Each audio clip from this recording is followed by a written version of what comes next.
Capes on the Couch podcast is for entertainment purposes only. Dr. Issues is a psychiatrist, but he is not your psychiatrist and does not have knowledge of your individual situation. For any personal mental health concerns, please consult your own healthcare providers. For medical emergencies, please call 911 or the designated number in your area immediately. Remember that you are not alone and help is out there.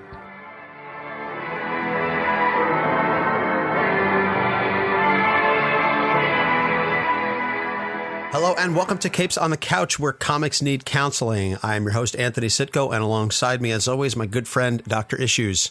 Wow, this is probably going to be an incredibly long run for such a mediocre character. Wow, you're just right off the bat, you're starting with this. This week's episode is centered around Moon Knight. Before we get started, as always, you can catch us at capesonthecouch.live. We're distributed through the Libsyn network. You can find us on Google Play, SoundCloud, iTunes, Stitcher, and TuneIn. As I said, we are doing this issue. Issue number 4 is about Moon Knight, who happens to be one of my favorite all-time comic book characters. And I understand he's a C-lister, okay? I get it, Doc. I absolutely understand that, and I think that's why I love him so much. Okay, you definitely have to expound on that. I'm genuinely interested in your take on this. Okay, listen. You've known me for a long time. You know I really enjoy rooting for underdogs. There's just something about them that just compels me to give them a voice and to give them some support. And I'll be perfectly honest, this goes back probably close to 10 years. It was right around the time of Iron Man 2, and I had read a report that this is just goes to show you how my mind operates. Marvel Studios was looking to sort of draft writers in to create screenplays for some of their lower tiered characters.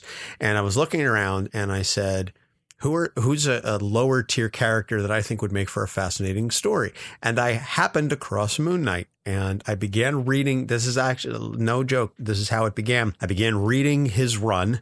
I thought issue number 1 of his first self-titled series from 1980 was a fantastic self-enclosed origin story told in 22 pages, beautifully drawn by Bill Sienkiewicz and written by Doug Menck. And I thought it was amazing. And I thought it was capable of being expanded because, frankly, the notion that he just gets resurrected and he's like, oh, I'm going to be Moon Knight. And then I'm going to create these additional identities of Stephen Grant and Jake Lockley. And everybody just sort of accepts it because that's the way it was in 1980. I think if he were done now, you have to give some credence to that. But in any event, I really began investigating the character and doing a lot more reading. And there's just something about him. I think it's because he is bat guano crazy. And I really like where he is. And the fact that in spite of so many flaws, so many flaws, he still tries to do the right thing, even if it's a slightly warped and twisted version of the right thing. And I feel like that's just something that we don't see in a lot of characters. A lot of characters are really, really nuts. And that's kind of why we have this show, is to talk about all of the various issues. But that's really what made me fall in love with the character, if I can be perfectly frank. So I guess there's your answer. Okay, well, I can certainly see that you've invested the time. So please regale us. Tell us the long and storied history of Moon Knight. Certainly. So Moon Knight was created in 1975 by Parlin and Sienkiewicz Parlin and Menck as a villain to Werewolf by Night, Jack Russell. And the character was just really supposed to appear in just those 2 issues, and of which I have his debut issue. It's not a terribly high CGC quality, but my now wife got it for me as a Christmas gift 2 years ago, 1975. I have it. It's probably like a 3.5 quality issue. Anyway, he was created dressed in all silver as a way to combat the werewolf. He was doing the bidding of the committee, which is a group of men that were trying to capture Jack Russell for reasons I honestly can't remember at this point. And there was just something about the character, and he made an appearance later on in the Werewolf by Night run. Then he began making some appearances in Marvel Spotlight and Marvel 2-in-1, and then he had sort of a recurring feature as a backup story in the Hulk magazine, which was largely focused on, naturally, the Hulk and also the Hulk TV show. But there were some comics in there as well, and that sort of gave rise to the background of who Marc Spector / Moon Knight was. He was a boxer, son of a rabbi. Then he joined the Marines. Then he was kicked out because he punched a superior officer. Then he became a mercenary. And it was there that he was in the desert on an archaeological dig. And he was doing the bidding of a warlord named Raoul Bushman, who they came across this dig and they killed Dr. Peter Al-Rayoun. Bushman was the one who killed Dr. Al-Rayoun. And Mark said, that's it. I've had enough. You've been a little too violent. He squares off with Bushman. Bushman beats 7 shades of him and leaves him to die in the desert. Well, he ends up getting resurrected, depending on which version of the continuity. He's brought to the temple or he just gets resurrected there in the sand. He gets resurrected by the Egyptian god of vengeance, Khonshu, is asked to become his avatar, his Moon Knight of Justice. And so he returns to the U.S. Not only now he's Marc Spector, but he creates 2 identities. In addition to Moon Knight, he creates 2 identities. This millionaire known as Stephen Grant, because apparently he used all the money that he had accumulated from his years as a mercenary, and he creates this millionaire identity of Stephen Grant. And he also becomes a cab driver known as Jake Lockley. So now he's Marc Spector, Moon Knight, Stephen Grant, and Jake Lockley. Please try to follow because it gets a little hairy here. The 4 of these different identities all exist within the body of this one man who somehow finds no time to sleep.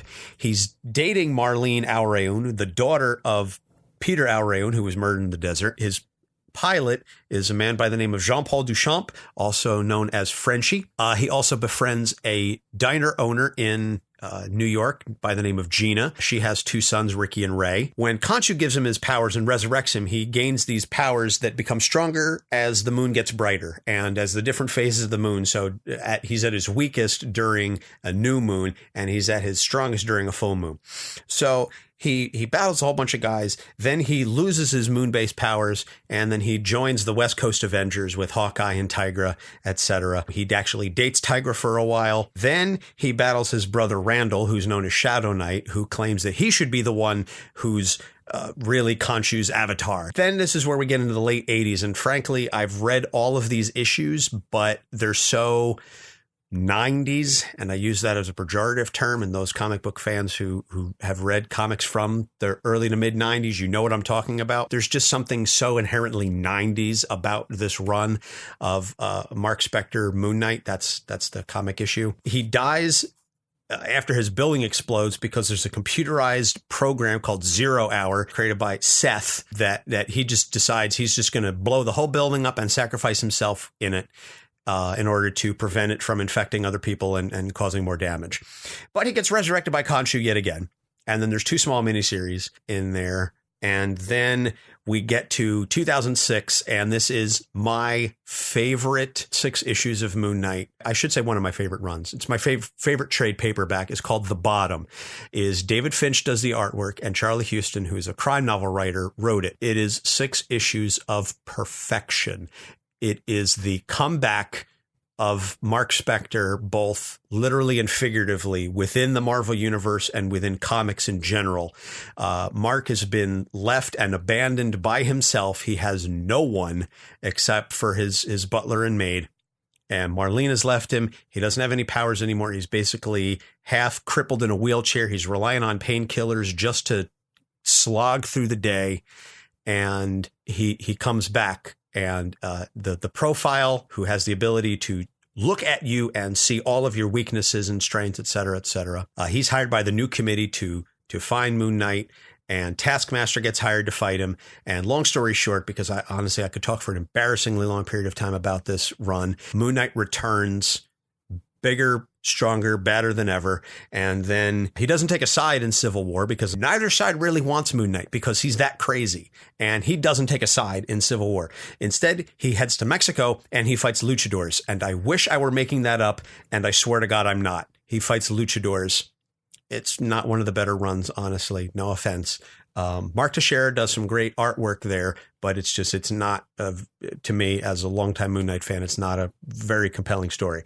Then he gets The Vengeance of Moon Knight, and that's a kind of a cool story because he returns to New York. He's trying to be a real hero, and now he's got a no-kill policy because previously Moon Knight was never one of those guys that would shy away from killing you. He would kill you if he thought it would, ultimately save lives in the long run. He didn't have any of those no-kill compunctions, but now he's returned. to New York City, but he's not going to kill anybody. And now he begins seeing Khonshu as this little bug thing that kind of floats around him. He's either a bug or he's a little person with the skull of a bird, because Khonshu, as the Egyptian god, had the head of a bird. I don't remember what kind of bird. I want to say an ibis maybe. But in any event, the skull over the body appears to Moon Knight and constantly harangues and harasses him and says, you know, you need to kill, you need to do a better job. You're not being my avatar. You're doing a pretty crappy job of it. So then moving forward, then we get into the Brian Michael Bendis run with the artwork by Alex Maleev. And here is where things get a little interesting, because instead of Moon Knight and Mark having the various personalities of Stephen Grant and Jake Lockley, now Mark has the personalities of Spider-Man, Wolverine, and Captain America. What I never understood about the run was why I should care about Moon Knight when Moon Knight doesn't want to be Moon Knight. But in any event, so he goes into battle and he has the claws of Wolverine, and he's got a web shooter, and he's got a little energy shield, and Echo, who's another low rate Avenger, they sort of have like a little bit of a thing, and they end up finding an Ultron head, of all things, and they end up battling Count Nefaria, who's an Avengers level villain, but somehow Moon Knight beats him on his own. And then we get into the Warren Ellis run with art by Declan Shalvey, who kind of redesigned the costume a little bit. And I loved this run. This is an amazing run because Warren Ellis is an amazing writer, and it's 6 very different sort of loosely connected stories. Declan Shalvey, as I said, redesigned the costume so it's no longer all white. It's kind of like a black underneath with some white accents. And interestingly enough, my first ever cosplay that I did was as this version of Moon Knight. And I went to New York Comic Con and I walked up to Declan Shalvey, and he was absolutely blown away because I was his version of Moon Knight. And he was like, oh my God, it's so amazing. Can I please take a picture with you? He's the nicest guy. Shout out to Declan. Follow him on Twitter. He's an incredible artist. And every time I see him now, he's like, you're that guy that dressed as my Moon Knight. And he swear to God, he remembers me. I did that 3 years ago. And every time I met him since then, he still remembers me. Right now, all I can think is we have either doubled our listeners or cut them in half. I have no idea what's going to happen from this point forward. My God, you put the word cosplay in and, you know, we're now off the rails, people. Okay, keep going. So that's the Ellis run. And then we move forward a little bit, and then we move into the Jeff Lemire run. I know I'm skipping the Greg Smallwood run, and I apologize for that, but I'm trying to keep this to an hour. The Jeff Lemire run, it was absolutely amazing from a writing standpoint because it took everything about the 30 plus year history of the character and brought it all together. And he's grappling with the impact that his identities are having on him. And he's really sort of having this internal struggle with all of these things where, depending on which personality is taking over at any one point, the art literally changes because there were a number of different artists on the run. Francesco Francavilla is one of them, and he was, if I recall correctly, he was handling the Jake Lockley personality. And at the end of it, Mark sort of comes to terms and he reconciles all of the various personalities that he has. And he understands that Khonshu is really the one who's been poisoning his brain, and that Khonshu is the real enemy of all of this. And he battles Khonshu and he defeats him, and he comes to term with all the personalities and identities and understands that they are not the problem. And so that run ended a couple of months ago. And now we're in the run written by Max Bemis from the band Say Anything. And Max Bemis legitimately has bipolar disorder. He has written a couple of comics before, and I guess he feels that because he's written comics and he has a legitimate mental health disorder, that this would make him an effective writer for Moon Knight. Except, if I can be perfectly frank, I am not a fan of this run at all. I feel like it does a disservice to everything that the character had literally just gone through. And now all of a sudden he's grappling with all of the personalities again, where each of them are... when he's in one of them, the others are in sort of like this fugue state where they don't know what the other is doing. And apparently now he has a daughter with Marlene, but only Jake had the daughter. Or is it Stephen? I don't really remember, because not a thing in this run makes sense. And as a longtime fan of the character, I just feel that this entire run kind of spits in the face of everything that Jeff Lemire did. And I feel it does a disservice to everything that's prior. And I'm sure Max Bemis is a wonderful person personally. I don't know anything about Say Anything, the band. It's I think it's like a punk type thing. It's not really my shtick, but I don't like him as the writer on this run.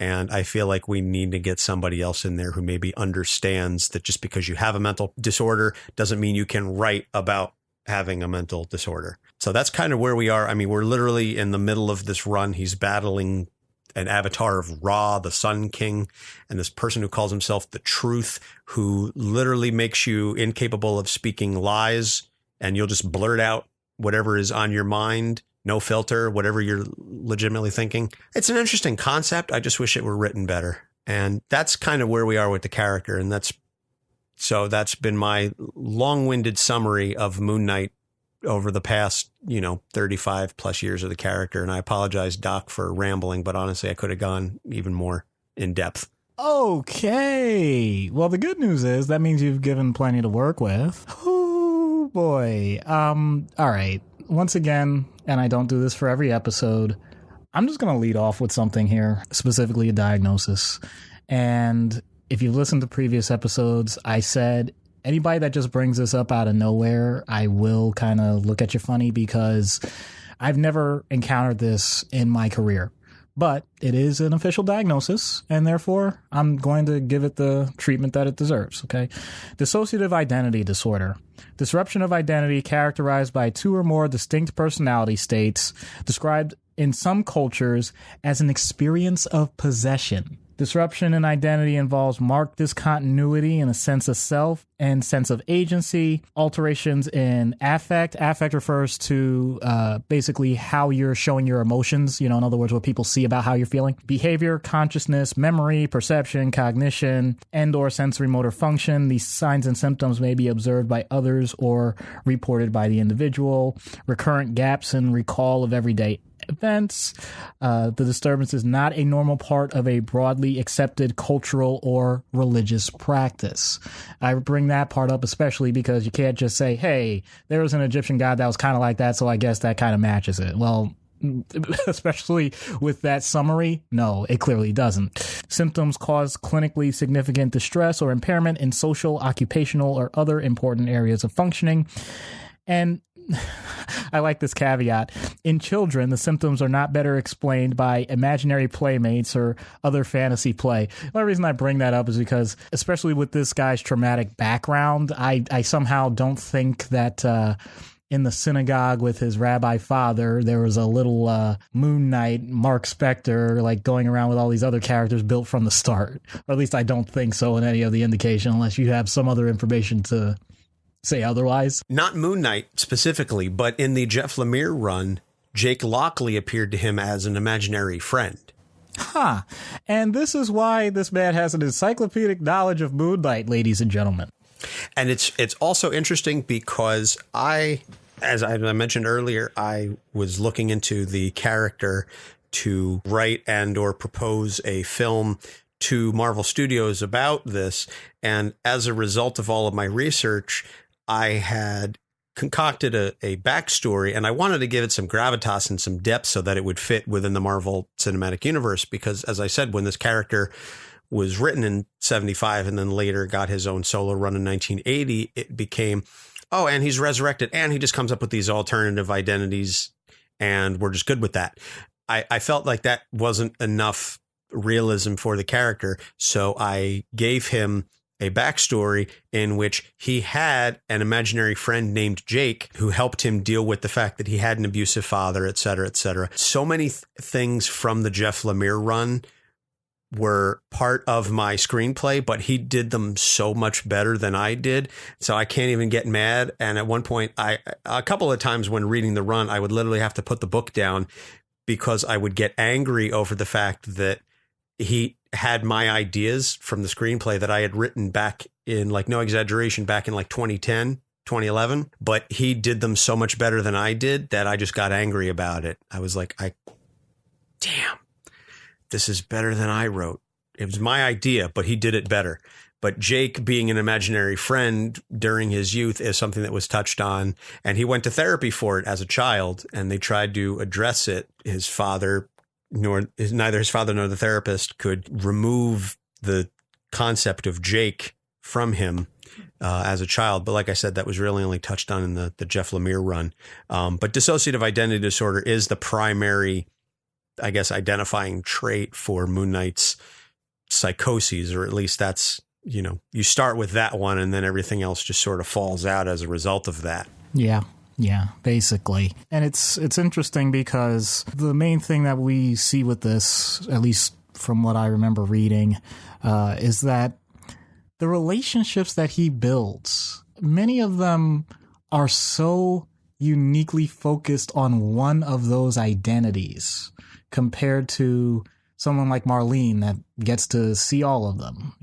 I think it's fascinating because you already mentioned it. He creates someone like Jake. He's an everyman, he's a cab driver. He's going to be there with, people at, just doing their regular thing and probably seeing some of the underside of, what's going on in the world. Because if anybody's ever heard of the show Taxi Cab Confessions, you learn a lot when you're driving a taxi cab. Actually, at this point, it's a trope in and of itself. He creates the millionaire personality, Stephen Grant. I mean, I'm hesitant to say creates because that implies that there is an active part of this that the person is fully under control. Most of this is a lack of control. These things are happening on their own. Without knowledge of the true individual that we're talking about. But to get back to the point, with someone like Stephen Grant, he's going to see the upper crust. He's going to see high society. He's going to see the elite. He's going to be in that world. In a sense, with the exception of Marc Spector himself, ne'er the twain shall meet. I mean, it's gonna, he's gonna see all of society just from completely different views, and they're not all really going to be connected. I'm not exactly sure how I would view that. I don't think anybody sees the world that way. So this is something I'll admit. I'm kind of going from academic literature as opposed to personal experience dealing with this in terms of seeing a patient with it. Yeah, and to your point, I know that when he goes to the diner to interact with Gina and her sons, that they know him as Jake, whereas Marlene kind of prefers the Stephen personality because he's the wealthy one. And depending on the run, Mark never really shows up. It's a situation where he's Stephen, Jake, or Moon Knight. Marc Spector is quote unquote dead, even though he was the original personality. He is who he authentically is. The Mark personality doesn't often arise unless needed. Now, in the current run, Jake is the violent one, who's willing to go further and do things that the other personalities are not. But in prior incarnations of that's been Mark's sort of aspect to his personality. Because again, each of the personalities, again, quote unquote, bring something different to the table. Stephen is the millionaire. Jake is the cabbie. Mark is the scrapper, the violent one. He's the fighter.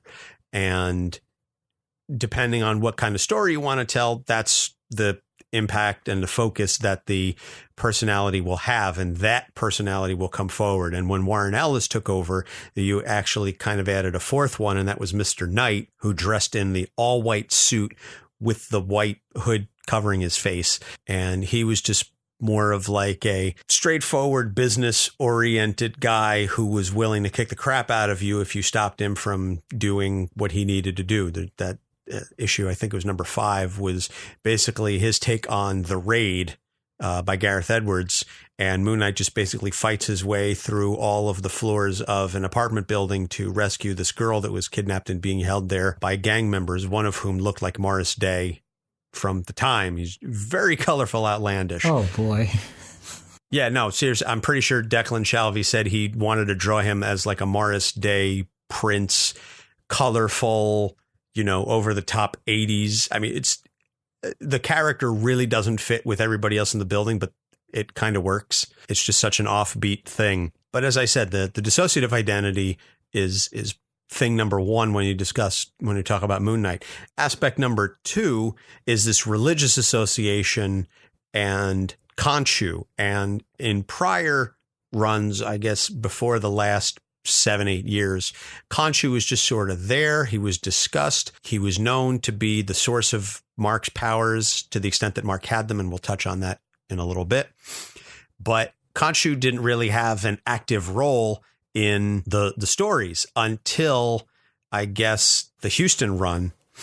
And then during the Vengeance of Moon Knight, where Khonshu began popping up almost as an imaginary figure and talking to Moon Knight, taunting him. And then it really took over when Warren Ellis took over the book, and he's been utilized more and more recently, where Khonshu wants to push Moon Knight into being the hero or character, so to speak, that Khonshu wants him to be, who is more violent, more outgoing, because Khonshu says, I need people to believe in me. That's what gives me my strength. And you are my avatar. You are literally me on Earth.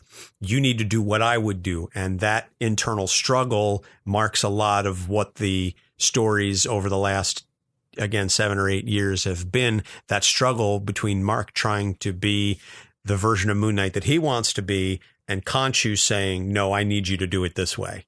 So that's something that I think is interesting and unique to Moon Knight as a character. I don't know what impact that kind of has on a psychological aspect, but Doc, if you want to take a crack at it.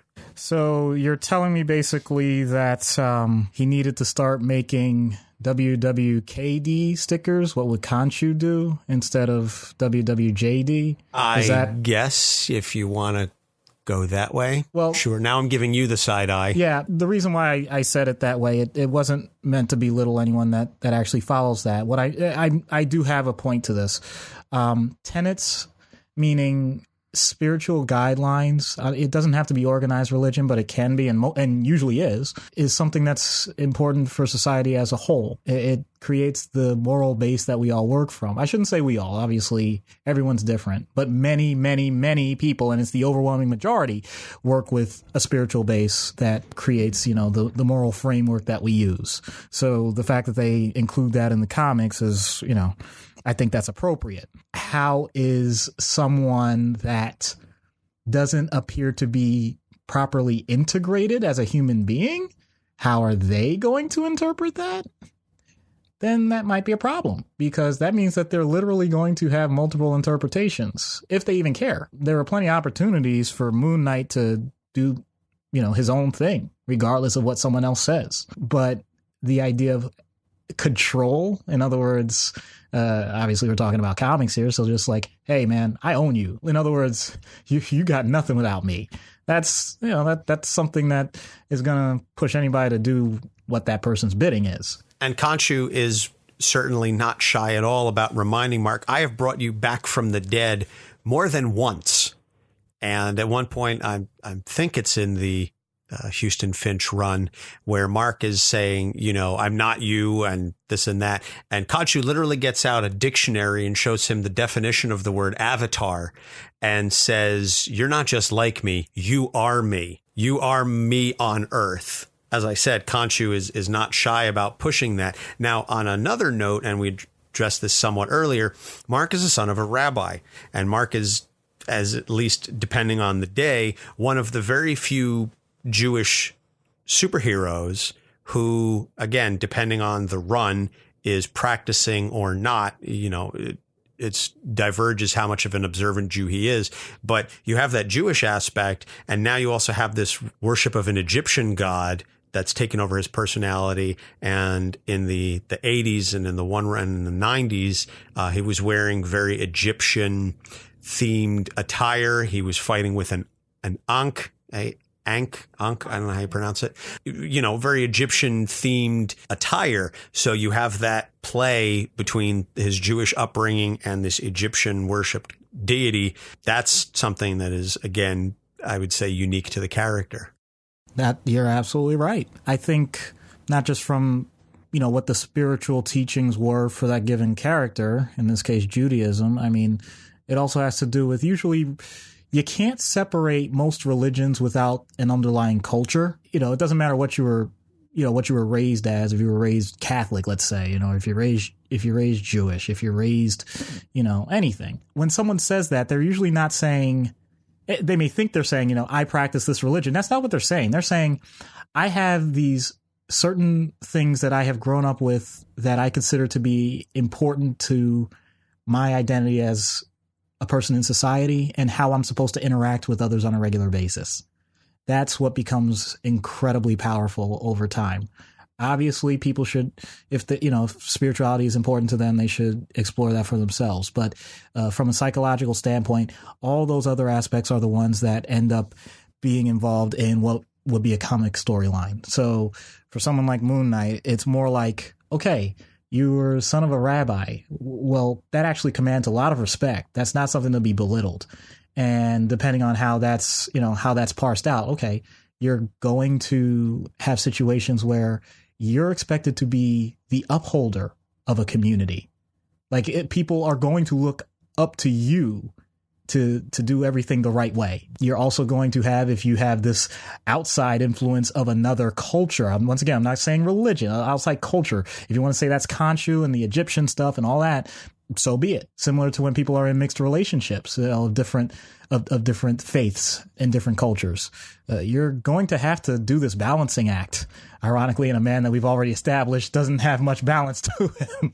It's all split. Once again, not trying to disparage any faiths or spiritualities, but if you've come across this in your life, you know what I'm talking about. You pretty much have to start making some choices, or you're going to have to start finding common ground with these multiple cultures so that you can progress, so that you can actually go forward with your life and make the best decisions possible. Otherwise, you end up in this analysis paralysis, Oh boy, am I supposed to be doing this service on Sunday, or am I supposed to be doing it on Saturday? Well, maybe I should do both, but then I won't have a weekend. Oh boy, and how do I apologize just for getting to the nitty gritty of like how someone would handle the basics of that type of circumstance. But at least in a comic, it's more like, oh boy, I have whole group of people that are supposed to be looking up to me, and I know that there's the one true God, and yet this other thing has just saved me completely. How do I serve two masters? That actually can lead to someone finding that the reality doesn't work the way they want to, and therefore they're going to find ways to just put them to the side and create their own reality, or one of my favorite phrases that I heard from Mythbusters, I apologize, I reject your reality and substitute my own. Yeah. Now, getting back to the aspect of his father being a rabbi and being the one to be a pillar of the community, that would work, except his father is abusive, or at least in the vast majority of the comic retellings of his youth, his father is abusive, occasionally alcoholic. His mother may or may not have died in childbirth or at a young age. And I know that was something that we addressed a couple weeks ago with Eddie Brock. But his father, not really the nicest guy, even though he's a rabbi. And there's that aspect that you have to take into consideration, where his father is respected by the community, but not within his own home. And he was beating Mark and his brother Randall. That's something to take into consideration. You just hit on, I think, and I apologize because I think I buried the lead with this, not intentionally. Usually when it comes to dissociation, I'm not just talking about multiple personalities. I'm talking about the idea that the reality that you are living in is too much to handle. You end up in a situation where you have to escape. And sometimes it's a mental escape. And you end up either not remembering what happened, or there's actually a variation on this called fugue, which means you just walk away. And folks, this is something, yes, I have seen. I've actually had the experience of someone from multiple states away. I'm talking geographic states in these United States who ended up in one of our hospitals and did not remember how they got there. And the family was looking for them. And it turns out that this wasn't the first time it had happened. They said, oh, yeah, they definitely had a history of abuse, physical, sexual, all sorts of things. The person didn't remember that either, but it happened in their childhood. And unfortunately, it's how our brains learn to survive. Some people, not everyone, but, it's incredibly common. You're almost always going to find trauma when it comes to dissociation as a whole. Same applies to a dissociative identity disorder. So the fact that you pointed that out is incredible. And then you add the fact that you already mentioned, you said it very well. If you're going to say that the person is one of the pillars of society that uses that sense of strength and power to dominate in a negative way his own family, then you're asking for the person to do one thing or another. You're asking them either to fight directly, or in this case, the little kid, they're going to fight indirectly because they can't do anything else. Of course, once again, that dynamic changes as the person gets older, because now, in this case, powered up. Oh, Moon Knight can fight directly.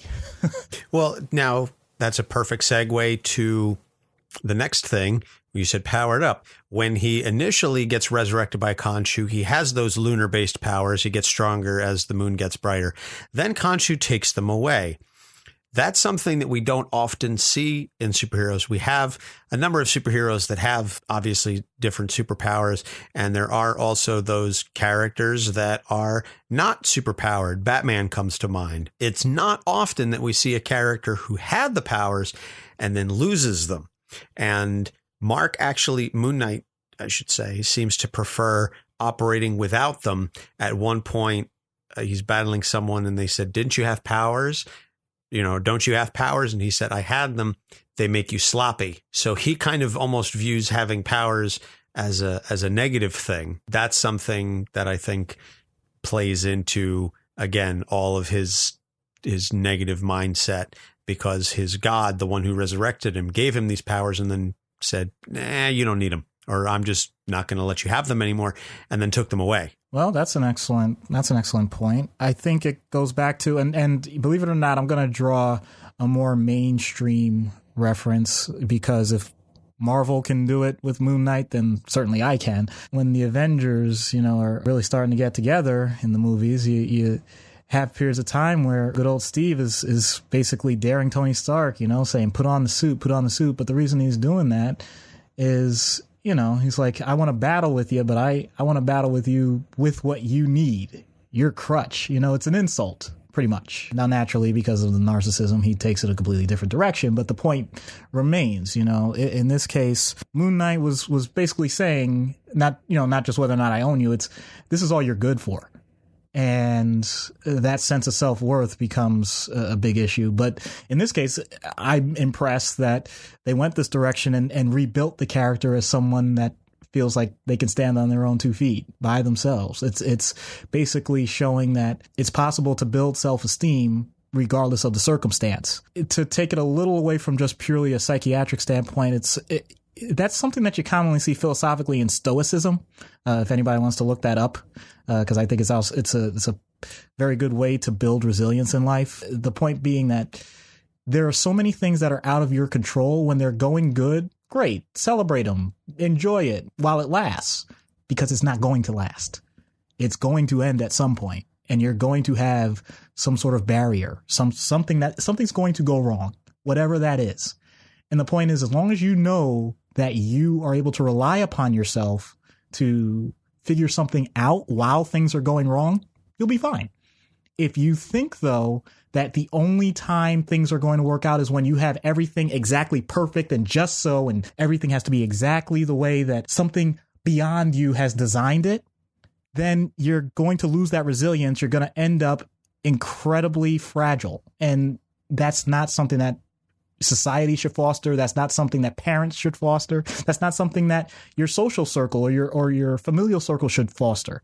We need to foster resilience amongst one another. So for someone like him, until you mentioned it, well, I could say that basically about all of Moon Knight. Until you mentioned it, I really didn't know that about the character, but now that I know it, I certainly appreciate it. Another thing that is noted is his supporting cast. As I said, you've got Marlene, Frenchie, Gina, and I forgot about Crawley. I don't know how I made it this long into the episode without mentioning Crawley. Well, why would you mention Crawley? He's a bum.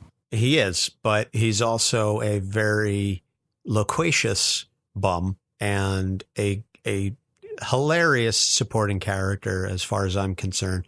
I believe he was an encyclopedia salesman at one point, and then he lost everything, and he became sort of a homeless vagrant and an alcoholic who just relies upon, again, Jake's generosity. He deals almost primarily with Jake. He does eventually learn about Moon Knight's secret identities and all of the various identities.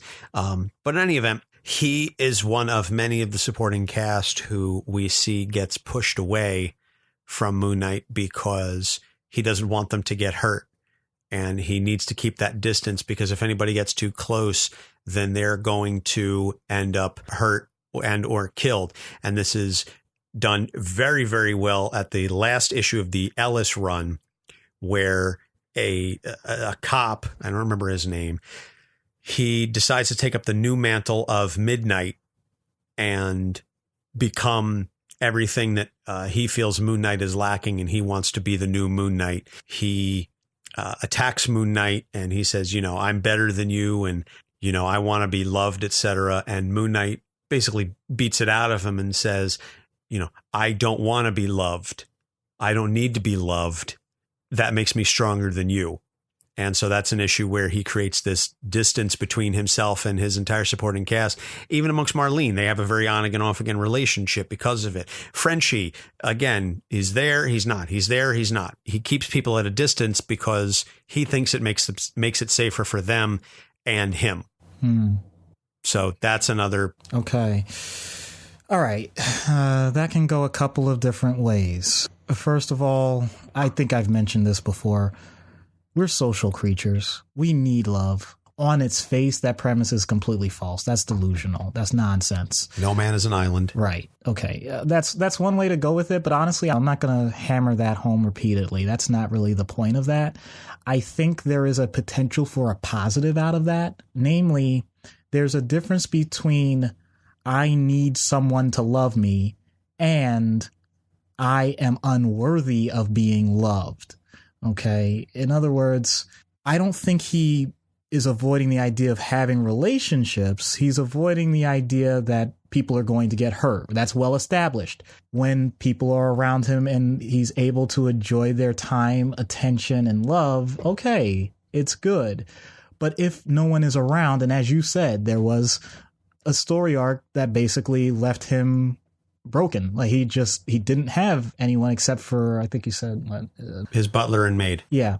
I mean, basically, in theory, it could have been, woe is me. No one loves me. Therefore, I'm not worthy of being loved. It doesn't go that route in the long run. It's more like, well, just because no one is there for me right now, that doesn't mean I'm unlovable. As a matter of fact, as a human being, I know I'm lovable. So at some point, and sometimes just that idea of I'm in this with everybody. And once again, I go back to that stoicism a little bit. Whatever is going on around me and whatever is happening, I'm going to be able to find a way to make this work. I may not even know how, but it will. At some point, it will. And he can't control the people around him also. So in other words, it's actually a pretty powerful thing for him to do, to basically say, look, everyone else, do what you want. Okay, do what you need to. If there's some other things going on, fine. At some point, our paths will cross again. When our paths cross, hopefully it's for the best. But they're going to diverge again. Now, I'll admit, especially with the dissociation, that's a huge problem because he may not know how to maintain health with distance, but I'm saying it has the opportunity to be healthy. Usually I end up going into how terrible all these things are, but I'm going to put a positive spin on this because there's just so much that I could, the same way Anthony could talk about Moon Knight forever, I could probably talk about the problems with dissociation forever. So I'm trying to keep it as short as possible. And I'm trying to point out that there are things you can work on a positive level, even though we haven't actually gone into treatment yet. I'm trying to plant those seeds so that we can move things along a little bit. So moving forward now into the treatment, I think we've done a exhaustive job, and I don't even know if it's necessarily exhaustive, but it's exhausting, of looking at the various issues that Moon Knight has. How the hell do you treat him in universe?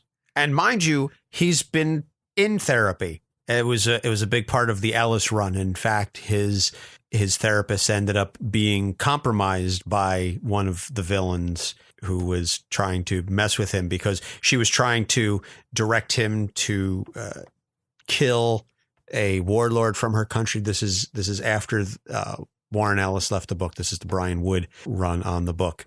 But he's been to therapy. So how do you take a crack at it, seeing where, and I don't mean any offense, where others have failed? Wow.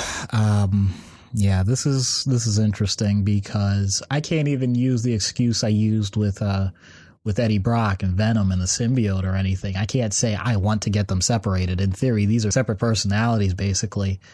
Now, here's the thing. There is no rules in terms of what these personalities know about each other. Like, that's not even in the DSM. So that's not a criteria per se. I would have to do as much background as I could with each one of them, because often I'm not trying to disparage Sybil, if anybody gets that reference. But the point being, I don't know who's talking to who. I don't know what each personality knows about the other. I don't know what triggers the dissociation itself. I don't know what's going to trigger specific personalities from coming out. So without any of that base, my goodness, I'm basically going in blind, and I have to treat that as its own patient. So if let's say Jake is coming in, all right, fine. What's he going to be dealing with? He's probably dealing with a lot of societal ills. Like, these are the things that I see wrong with a lot of overarching, be it socioeconomic problems or just the basics of survival in life that he sees people having to deal with, and how he wants to just fix it all basically with brute force. Okay, well, that's not going to work in the long run. That's going to tire you out. You need to find other outlets. You need to find positive outlets for your physical energy, if that's the problem. If we're talking about the social elite, with Steven, I mean, okay, Steven, I get that you're worried about how your tax shelter is doing, but I'm actually trying to ground him in reality. Like, are you aware of what's going on around you with the people that are suffering? I got the feeling in these podcasts, we're going to get a lot of these millionaires with problems, but basically just saying, like, okay, can you get back to kind of more of the common man thing? And even if it's not common man, your own personal relationships, if that's what's interesting to him. If we're talking about Marc Spector, if he ever comes up, well, that may very well be a blank slate, like a true blank slate. In which case, we're starting right from the beginning of, oh, wow, okay, who are you as a human being? I don't even know. Do you know? And just going from the basics. If we're dealing with Moon Knight as Moon Knight, oh, boy. I'll be honest, I'm kind of stumped on that one. Are we talking the powered up Moon Knight? Are we talking the depowered Moon Knight? Because seriously, are we talking about spiritual stuff or not? Getting the basics, the basic groundwork is going to be the biggest issue. There's something else that I probably would look at, and that's seeing if I could exhaust all of them. If we're talking in universe, I want to see exactly how long these people can last from point to point. In other words, you mentioned it earlier, like, does this guy sleep? Is there a way that we can actually just kind of exhaust them so we get down to, when they're at their lowest points? There was a reconciliation that was already done. I want to know how that happened. And I don't think I'm going to get it by, ironically, building up the other personalities. I think I'm going to get it from them being exhausted. I think I would try that, actually. I would have them just give me every frustration, every detail. Just throw it. Like, just go ahead, lay it on me until they can't take it anymore. Because I think at that point it would be, all right, we got a round table, people.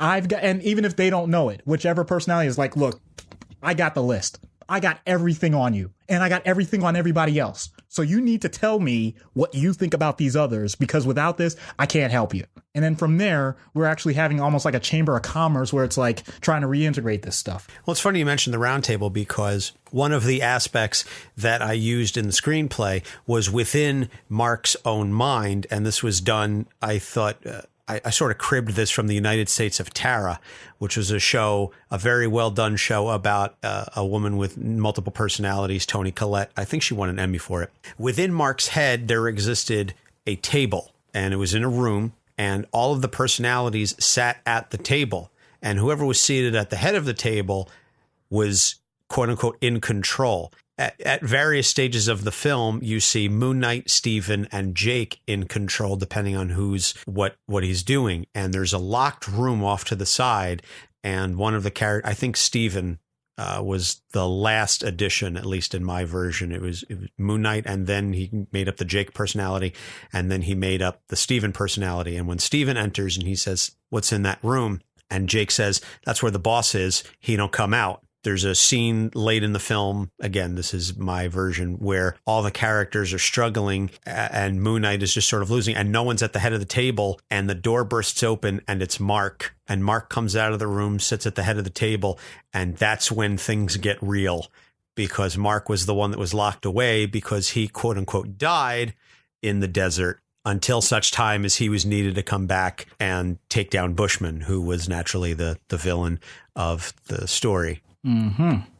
Boy. So to your point about who's at the table, that just sort of brought that to mind. So now, how do you treat, I guess, a real person with these various issues? Because as you've said, there's no such real thing as dissociative identity disorder.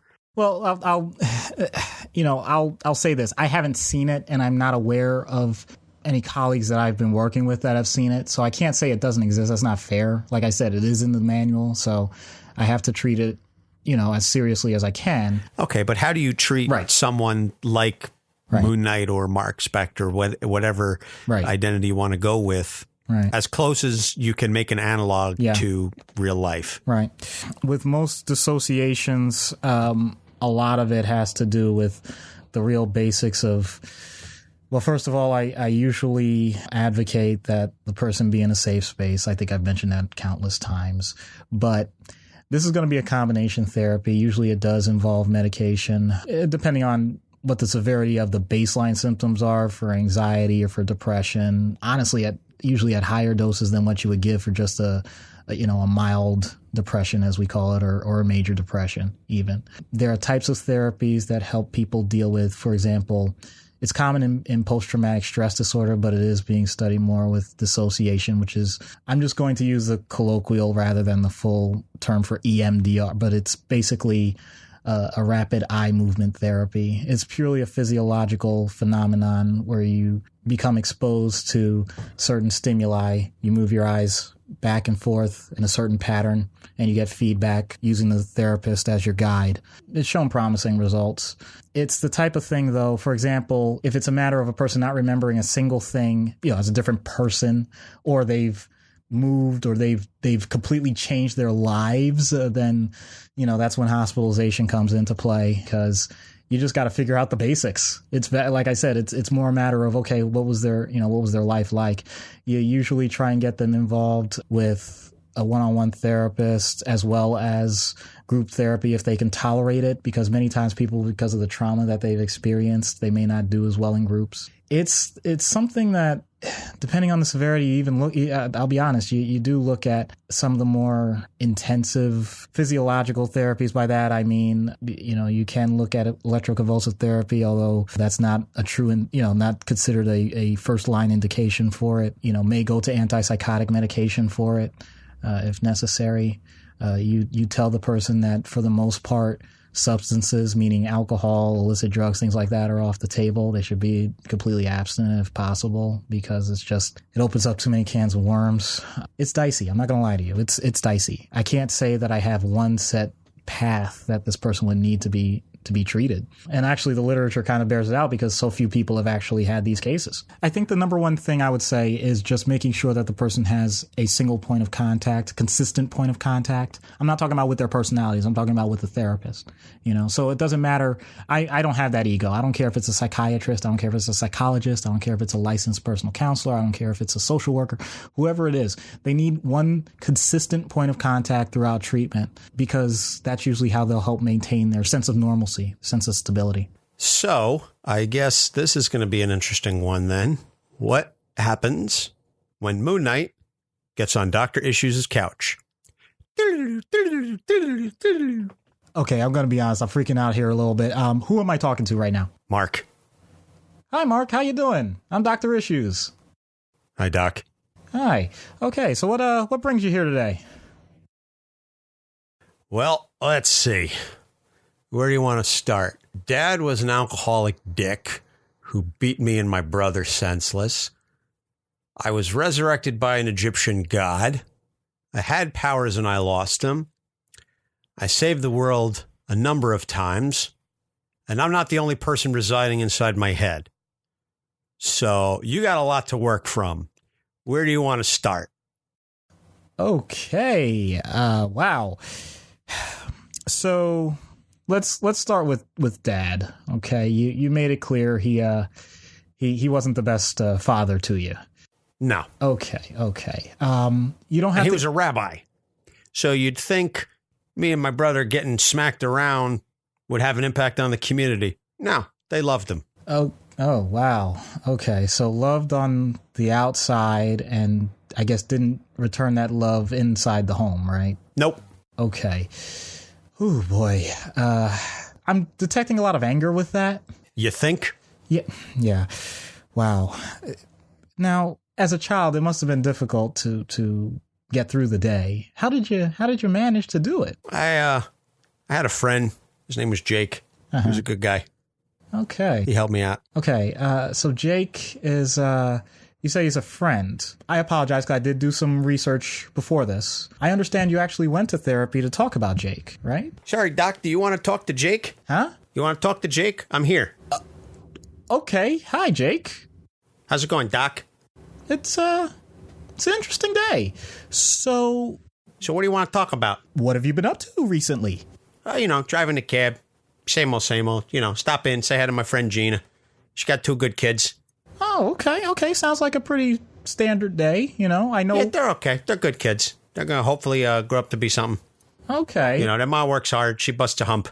But what about you? I mean, driving a cab, you must have some interesting experiences. Oh, Doc, I got stories I could tell you. Yeah, I'm not really interested in the stories themselves, but I mean, driving a cab, that's very demanding. It could, and high stress, right? How do you usually cope with that stress, Yeah, I go to the diner. I have a beer here and there. My buddy Crawley, I try to keep him away from the booze. He likes to yap a bit, but he's a good guy. Oh, okay. He's a good guy. Got a lot of good friends. Yeah.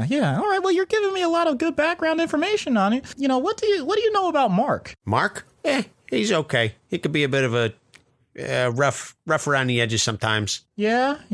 Okay. So that's how you feel about him. Okay. If you don't mind me asking, I want to know, a bit about you and your relationship to some of the other names that I may have heard. I mean, how do you get along with Steven? Steven, he's okay. He tips pretty well. He's got the money. So wait, I'm talking about Steven Grant. He tips well? I'm sorry. Did you say my name? I apologize. And you are? I'm Steven Grant. Oh, hello, Steven. Yes, I'm Dr. Issues. Nice to meet you, Doctor. Yes, nice to meet you. And what can I do for you? Well, I guess we could start by you. What have you been doing recently? Oh, my goodness. What haven't I been doing? Well, I'm involved in a Hollywood production company. We are currently in the process of financing several fabulous pictures. Hopefully, if you find yourself with nothing to do over the course of a weekend, you'll come out and see some of them. My lovely girlfriend, Marlene, and I, we like to go off to the Hamptons sometimes and just take everything in and just sort of relax and enjoy. We'll fly the helicopter out there. We land it on the private helipad in the back of the property. And it's just a lovely, lovely property. Wow. Actually, it sounds like you're living a fantastic life there. Yes, I certainly have no complaints. Okay. But, since you're in a psychiatrist's office, I do have to ask you, is there anything that's been stressful for you or causing problems lately? Well, some of the other fellows around upstairs don't seem to get along quite as well with each other as I would like, so I'm trying to bring them together so that they get along more. It facilitates things a little bit easier. I'm a facilitator. It's kind of what I do. It's my thing. All right, so you're aware of them and you're really trying to bring them together. Okay. Oh, yes, because if they can get along, it makes my life a million times easier. I have enough stress on my plate dealing with Hollywood. Have you ever dealt with these Hollywood types? Let me tell you, it is not pleasant. Oh, well, I could imagine. Okay. Well, I'm trying to learn as much as I can with these relationships with these others. I will. Now, as long as the other fellow doesn't come out, I think we're all going to get along quite well. Okay. I'll admit I'm doing my best to keep track here. Let me go through my papers. Who's the other fellow? The one with the cape. Oh, okay. So I guess you're referring to Moon Knight? Yes. Oh, okay. I really don't want to bring him in here, though. He's a bit of a rough fellow. Okay. I don't like when he. And I can tell there's been a shift. I'm going to take a guess. You keep it up, there's going to be a shift in your face in about 3 seconds, Doc. Hello, Mr. Moon Knight. How are you doing? I'd be doing a hell of a lot better if I wasn't here. Okay, I realize that you probably want to be doing a lot of other things, so I will try and make it as short as possible for you. Is there something that is causing you problems right now? Yeah, the other 3 won't shut up. Okay. Well, we're working on... They'd stay out of my way and let me do my job, everything would be fine. Okay, so basically you want to be in charge. I am in charge. but they don't listen. Okay, I see. So basically you want them to fall in line. Mm-hmm. Okay. Is there one in particular that gives you more problems than the other? Steven. He thinks he's hoity-toity. Oh. I can't stand it. Okay, so you think Steven is hoity-toity while Steven didn't want you to come out and... He said that? No, he said that you were very energetic and intense and I don't believe that's what I said about that fellow, Doctor. Well, what I mean is that... What are you trying to say, you pompous ass? Okay, I'm sorry. Now, which one are you now? Oh, come on now. Let's not do this again. Let's not get started with this. All right? Because you boys are going to start getting into it, and then I'm the one who has to clean up the blood in the cab on the way home. Oh. And I don't feel like dealing with that anymore. You're Hero, right? Hero. Why are we doing this? Why are we even here? Well, what's going on? Well, I would love to help you. And I've had... You all just need to get out and shut up and leave me alone. Secure! Well, Doc, you survived 2 sessions in a row. Well... Sorry, that was a little Chicago-y there. I guess the Jake was still in me. At least, I wasn't talking about, the heart attack and the bears. Oh, my God. Sorry, had another heart attack there. Little too much Polish sausage there. All right, now I'm done. Listen, we have fun with this. Yes, It's what it's about. No, it's good. And I'm impressed that we were able to keep this episode roughly the same length as the others. Good. Because, like I said, I can go on and on and on. No, good. Anything else you want to discuss about the character before we go? Since I've never had it happen, I'm being honest. I don't know how I exactly would handle that other than, I would try and treat the person appropriately, and no one's laying a hand on me. I'm saying that right now. In real life, you're not getting close to me. It's not happening. And I'm glad that you were able to do such justice to a character like this, because nobody else on the planet would. Ooh. I should be insulted, but I don't think I am, because I don't think you're that far off. Sad to say. For better or worse. So that's going to about do it for this episode. So next week, we get to talk about Harley Quinn. Oh, boy.